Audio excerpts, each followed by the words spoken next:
இளைய தளபதி விஜய் அவர்களே, உங்களுக்கு ஒன்று சொல்லிக்கொள்ள ஆசைப்படுறேன். நல்லா தெரிஞ்சுக்குங்க. இப்போ சாதாரண கவுன்சிலர்கிட்ட கூட கார் இருக்குது, சரிங்களா? எம்எல்ஏ கிட்ட கார் இல்லைன்ட்டு அவங்க போய் சொல்கிறான்னு சொல்லிட்டு அவங்களுக்குலாம் கொடுக்காதீங்க. அந்த காசை மக்கள் வரி பணம். மக்களுக்கு நிறைய வாக்குறுதி கொடுத்துருக்கீங்க தெரியுமா? அந்த வாக்குறுதி நிறைவேற்றுறதுக்கு பணம் தேவைப்படுது. தயவுசெய்து அந்த பணத்தை அவங்களுக்கு கார் வாங்கி கொடுக்காம அந்த காருக்கு பதிலாக அந்த பணத்தை மக்களுக்கு செலவழிங்க. அதான் உங்களுக்கு நல்லதாக இருக்கும்னு நான் நினைக்கிறேன். ஏன்னா எந்த எம்எல்ஏட்டையுமே கார் இல்லாமலாம் இருக்காது. ஒருத்தவங்க 50 லட்ச ரூபா வீடு வச்சுருக்காங்க, 50 லட்ச ரூபா சொத்து வச்சுருக்காங்க. ஏதோ இந்த காட்டு மன்னார் கோவில் ஜோதிமணி சொன்னார்னு சொல்லிட்டு அவருடைய எலெக்ஷனில் பயோடேட்டா கொடுத்தாரு பார்த்தீங்களா? அதை கொஞ்சம் செக் பண்ணி பாருங்கள். அவர் வேண்டாம் 50 லட்ச ரூபாய்க்கு வீடு வச்சுருக்காரு, அவருடைய அக்கௌண்ட்டில் 27,000 ரூபா பணம் வச்சுருக்காரு. அது இல்லாமல் அவருக்கு இன்னும் நிறையா சொத்துக்கள்லாம் இருக்குது. மொத்தம் 85 லட்ச ரூபா சொத்து இருக்குது. தயவுசெய்து அவருக்கெல்லாம் கார் வாங்கி கொடுக்காதீங்க.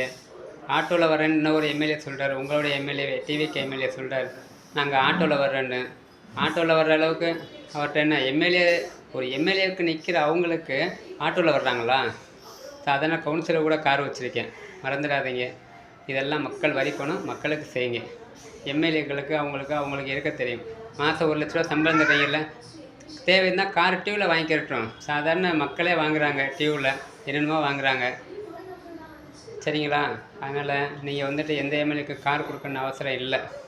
நீங்கள் மக்களுக்கு சொன்ன அனைத்தையும் செய்யுங்க ஃபஸ்ட்டு. அப்போ தான் ஒரு நல்ல முதலமைச்சராக வர முடியும். சும்மா எம்எல்ஏ கேட்குறான்னு சொல்லிட்டு அவனுக்கு காரு, அவனுக்கு ஒரு பிஏ, அதுக்கு ஒரு சம்பளம், இதெல்லாம் தேவையா உங்களுக்கு? நாங்கள் சொல்கிறது உங்களுக்கு தப்பாக தெரியலாம், கொஞ்சம் யோசிச்சு பாருங்கள். தயவுசெய்து கொடுக்காதீங்க யாருக்கு எதுவும். எந்த எம்எல்ஏட்டையும் கார் இல்லாமலாம் இல்லை, சரிங்களா? அடுத்து உங்கள் எம்எல்ஏ சொன்னார்ல ஆட்டோவில் வர்றேன்ட்டு, அந்த எம்எல்ஏக்கு சொந்தமாக கார் வச்சுருக்காப்புல. அவர் பென்ஸ் கார் இருக்கு அவர்கிட்ட, நானே பார்த்துருக்கேன், சரிங்களா? தயவுசெய்து அவங்களுக்கெல்லாம் எதுவும் வாங்கி தராதீங்க. நீங்கள் உங்கள் வேலையை மட்டும் பாருங்கள், மக்களுக்கு நல்லது செய்யுங்க. இதான் போதும்.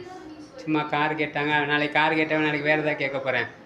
ஏன் 40 கிலோ மக்களுக்கு சேவை செய்யணும், நடந்து வந்தால் வேலை செய்ய நடந்து வர முடியாதா? தயவுசெய்து அவங்களுக்கு மட்டும் கார் வாங்கி கொடுக்காதீங்க. உங்களுக்கு நல்லது தான் சொல்லிக்கிறேன். உங்கள் கட்சி பேரை நீங்களே கெடுத்துக்கிறாதீங்க. அப்போ நெக்ஸ்ட் டைம் வர முடியாது, பார்த்துக்குங்க. இது என்னுடைய அட்வைஸ், அவ்வளோதான்.